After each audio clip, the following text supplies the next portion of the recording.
We've destroyed 3/4 of Hamas's fighting battalions. The light at the end of the tunnel is within sight, says Israeli Prime Minister Benjamin Netanyahu. Addressing a room in Jerusalem filled with American Jewish leaders, he reinforced Israel's 3 goals for total victory in the war against Hamas in Gaza: destroying Hamas completely, freeing all the hostages, and ensuring that Gaza no longer poses a threat to the Jewish state. And Israeli leaders unanimously insist they will not leave the job half done. Ambassador Jack Lew and Prime Minister Benjamin Netanyahu addressed the Conference of Presidents of major American organizations here in Jerusalem. There was a sense among those and the delegates that came of unity and making sure that Israel was strong. There was a lot of talk in the sidelines here in terms of anti-Semitism and the feeling of what's gone down both in the United States and around the globe. But most important, there was a feeling that people were getting from the Prime Minister that this war will continue, that most important, that he needs to defeat Hamas. This is what he said. And addressing a 2-state solution for the most part, most people felt this wasn't the time. We cannot leave 1/4 of Hamas's terrorist battalions intact. No one would do that in the case of fighting ISIS. You wouldn't leave 1/4 of ISIS intact in a defined territory. You wouldn't even think about that, and you didn't. America finished the job with its allies. We will finish the job here with our brave soldiers. It has been said it's my 5th or 6th campaign against Hamas. We have tried everything but eliminating it, and we were left with no choice. Both Gantz and Netanyahu made their statements in meetings with the Conference of Presidents of major American Jewish organizations during its 49th annual Israel mission. And speaking to the media line, Vice Chair Emeritus of the President's Conference, Malcolm Hoenlein, agrees. Every Arab leader I speak to says, decimate them. Don't listen to what we say, just take care of it, because it will hurt all of us, everyone.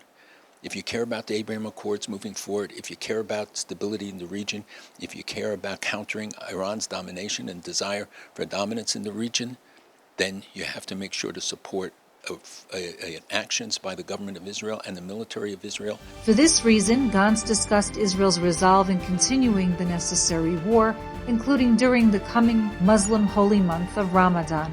We must win this war. And for that to happen, we need time. The world must know, and Hamas leaders must know, if by Ramadan hostages are not home, the fighting will continue everywhere to include Rafah area. As for concerns that Israel is losing international support for its campaign, U.S. Ambassador to Israel Jacob Lew told the conference that American criticisms are solely meant to keep Israel in line with humanitarian needs and shared values, a point Netanyahu responded to by comparing the war with Hamas with the battle against ISIS in Iraq.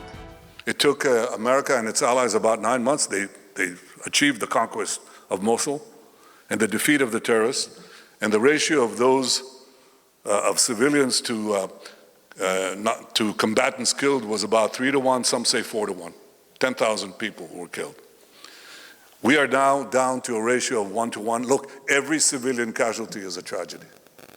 But we're doing things to prevent this that simply cannot be compared to any other arena. John Spencer says, what other army gives advance notice about where it's going to attack? Meanwhile, Netanyahu and members of the Conference of Presidents actually call on the international community to get their hands dirtier, as the battle with Hamas, they explain, is far from a local conflict. October 7th was the first day of official day of World War III. So we're in World War III. Israel knows that, but nobody else knows that. And so Israel's basically saving Western civilization by itself, with aid from, a lot of aid from America and some aid from Europe. Now, Iran has about 500,000 worldwide terrorists. About 35,000 are in Gaza. So Israel's focused on the 35,000 in Gaza. But there's 500,000 worldwide terrorists. This is a job way beyond the abilities of Israel. And it's time for America and Europe to step up. It's not just our battle, it's the battle of civilization against barbarism. Because if Hamas gets away with this, if the axis of evil and terror that Iran dominates in this world, or seeks to dominate, the Middle East, it will expand everywhere. But it's not just Iran causing concern, as Netanyahu and conference members point one finger toward Tehran and another towards Doha, for Qatar's malign influence against both Israel and Jews in the diaspora. Qatar can press Hamas as no one else can. They host Hamas leaders. Hamas is dependent on them financially. And I urge you to press Qatar, to press Hamas, because we want our hostages released. Qatar has to be held to account like others, and especially be subject to sanctions like others. With what they have done in the United States, they've spent hundreds of billions of dollars buying businesses, properties, real estate, hundreds of billions, not millions. But also the fact that this limited amounts of money going to universities and influencing the course of it, that they've become hostile places for Jewish students, for pro-Israel students who are not Jewish. And now we hear even more from faculty members who find the climate on their campus is intolerable for them. For this reason, the Conference of Presidents has been highly active in organizing pro-Israel rallies and in pushing for the broad adoption of the IHRA's working definition of anti-Semitism. We were able to bring together nearly 300,000 Jews and non-Jews alike to come to Washington to stand with Israel, to stand against anti-Semitism, and to demand the release of the hostages. And among the reasons that we decided to put it on was that we saw these demonstrations of pro-Hamas hooligans, really, who were marching on college campuses, who were marching in New York and Washington and around the country. And we recognized that this wasn't where America stands. I think today a lot of the conversation is, and a lot of the criticisms we hear of Israel are because people are uninformed or misinformed. And I think our role is to educate and make sure we're speaking the same language so we know how to identify the problem and how to rectify the problem. Ambassador Liu took a more nuanced diplomatic approach, however, shying away from antagonizing Qatar. The relationship between the U.S. and Qatar is also a complicated one because of our military base in Qatar. I know some have raised the question, why didn't we make a decision not to renew the military base? You know, that would not have been a way of gaining pressure on Qatar, because you can't just remove a military base overnight. And it's not as if Israel would be safer if the U.S. didn't have a military base in Qatar.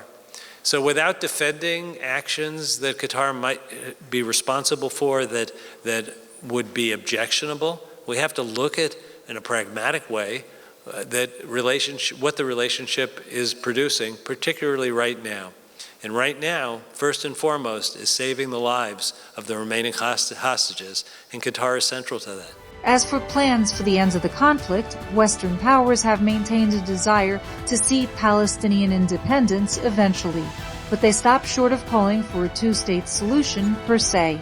Additionally, Ambassador Liu made it clear to the conference that the U.S. would not take unilateral steps towards endorsing a Palestinian state, which Israeli and Jewish leaders would reject out of hand anyway, particularly as they say the conditions for peace have not yet been met. If you look at the polling data on Palestinian views, well over 80% of Palestinians in the West Bank, and a little bit fewer, for obvious reasons, in Gaza, support October 7th, support the idea that Hamas massacred and brutalized the Israeli people. This is not a time when the Palestinian people are ready for this. Clearly, it's not a time when the Israeli people are ready for this. And I think there will be a time, God willing, but it's not now. I brought today a resolution before the government. I want to read it to you. Israel utterly rejects international diktats regarding a permanent settlement with the Palestinians. A settlement, if it is to be reached, will come about solely through direct negotiations between the parties without preconditions. Israel will continue to oppose unilateral recognition of a Palestinian state. Such a recognition in the wake of the October 7th massacre would be a massive and unprecedented reward to terrorism and would prevent any future peace agreement. Reporting from Jerusalem, Felice Friedson with Aaron Porras for the Media Line.